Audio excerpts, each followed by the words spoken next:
సరే, ఇప్పుడు నిజంగా అయితే నేను దివాలా తీయగలరా, లేకపోతే దివాలా తీసే అవకాశం ఉందా?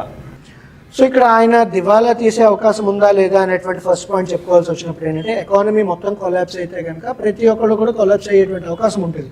అంటే ప్రొవైడెడ్ మనం ఇప్పుడు say for example Sri Lanka situation, Pakistan situation, Bangladesh లాంటి సిచ్యువేషను, జింబాబ్వే లాంటివి తీసుకునేటప్పుడు ఏంటంటే దేశం ఆర్థిక వ్యవస్థ మొత్తం అంతా కుప్పకూలినప్పుడు ప్రతి ఒక్కళ్ళు కూడా దివాలా తీసేటువంటి అవకాశం ఉంటుంది. అండ్ ఇంకొకటి ఆయన గురించి వచ్చేటప్పటికి ఏంటంటే ఆయన across geographies, across asset classes diversify ఉన్నాడు కాబట్టి దివాలా తీసే అవకాశం తక్కువ అని మనం చెప్పుకోవచ్చు. అండ్ ఇన్ఫ్యాక్ట్ ఆయన దివాలా తీస్తాడా లేదా అనేటువంటిది చర్చ మనం జరుపుకుంటున్నాం.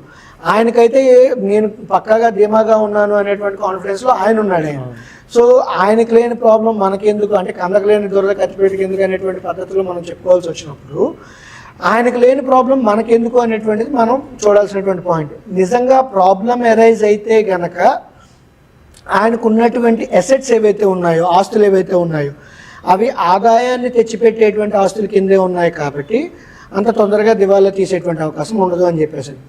ఇంకో పాయింట్ కింద మనం చెప్పుకోవాల్సి వచ్చినప్పుడు ఆయన అప్పు ఉంది ఏదైతే ఉందో ఆస్తిని బిల్డ్ చేసుకోవడానికి వాడుతున్నాడు ఆయన. మనలాగా ఇండియన్స్లో చాలామంది ఏంటంటే ఇప్పుడు అందులోకి యంగర్ జనరేషన్కి వచ్చేటప్పటికి by now pay later, marry now pay later అని ఏవైతే మనం మాట్లాడుకుంటున్నామో విలాసాలకి జల్సాలకి ఆయన ఖర్చు పెట్టట్లేదు. ఆయన ఏదైతే చేస్తున్నాడో కొంతవరకు బాధ్యతాయుతంగా ఆస్తిని పెంచుకోవడానికి ఆయన చూసుకుంటున్నాడు ఆయన. So he's using debt as a strategy to build his assets అని చెప్పేసి మనం చెప్పుకోవచ్చు. బట్ యంగర్ జనరేషన్ గురించి మనం మాట్లాడుకునేటప్పుడు ఏంటంటే మనం ఒక ఫోన్ కొనాలి అనుకునేటప్పుడు లోన్కి వెళ్తాం, వాషింగ్ మెషిన్ కొనాలి అన్నా లోన్కి వెళ్తాం, టీవీ కొనాలన్నా లోన్కి వెళ్తాం, ఒక కార్ కొనాలి అన్నా లోన్కి వెళ్తాం, అన్నిటికీ లోన్స్ వెళ్తున్నాం.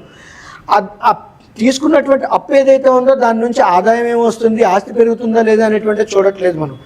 ఇన్ఫ్యాక్ట్ ఈ రోజుల్లో ఏంటంటే ట్రావెల్ నౌ పే లేటర్ అనేటువంటి కాన్సెప్ట్ కూడా వచ్చాయి. తిరగడానికి కూడా అప్పులు ఇచ్చేటువంటి సంస్థలు బోల్డ్ వచ్చేసాయి అక్కడ. అంటే ఏ రకంగా చూసుకున్నా కూడా అప్పు అనేటువంటిది మంచి దానికోసం వాడుతున్నామా లేదా అనేటువంటిది ఉపయోగం. అండ్ పాత రోజుల్లో ఒక సామెత ఉంది, అప్పు లేనివాడు అధిక సంపన్నుడు అని చెప్పేసి. దాన్ని యాక్చువల్గా చెప్పాల్సి వచ్చినప్పుడు ఏంటంటే చెడ్డ అప్పు లేనివాడు అధిక సంపన్నుడు అని చెప్పేసి చెప్పాలి. అంటే మంచి అప్పు ఉన్నవాడు అధిక సంపన్నుడి కింద మనం మాట్లాడుకోవాల్సి వస్తుంది.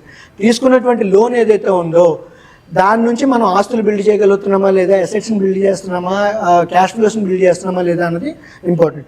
ఆయనకున్న బిజినెస్లు చూస్తే రియల్ ఎస్టేట్ నుంచి రెంటల్ ఇన్కమ్ అనేటువంటిది వస్తుంది. అందులోకి ఆయన క్యాష్ ఫ్లో ఇన్వెస్టింగ్ అంటాడు, క్యాపిటల్ ఎప్రిసియేషన్ ఇన్వెస్టింగ్ అంటే ఆయన జనరల్గా రియల్ ఎస్టేట్లో పెట్టుబడులు పెట్టినప్పుడు అంటే ₹1 కొన్నానా ఇప్పుడు 1.5 ఉందా, 2 కోట్లు ఉందా అన్నట్టు చూస్తారు వాళ్ళు.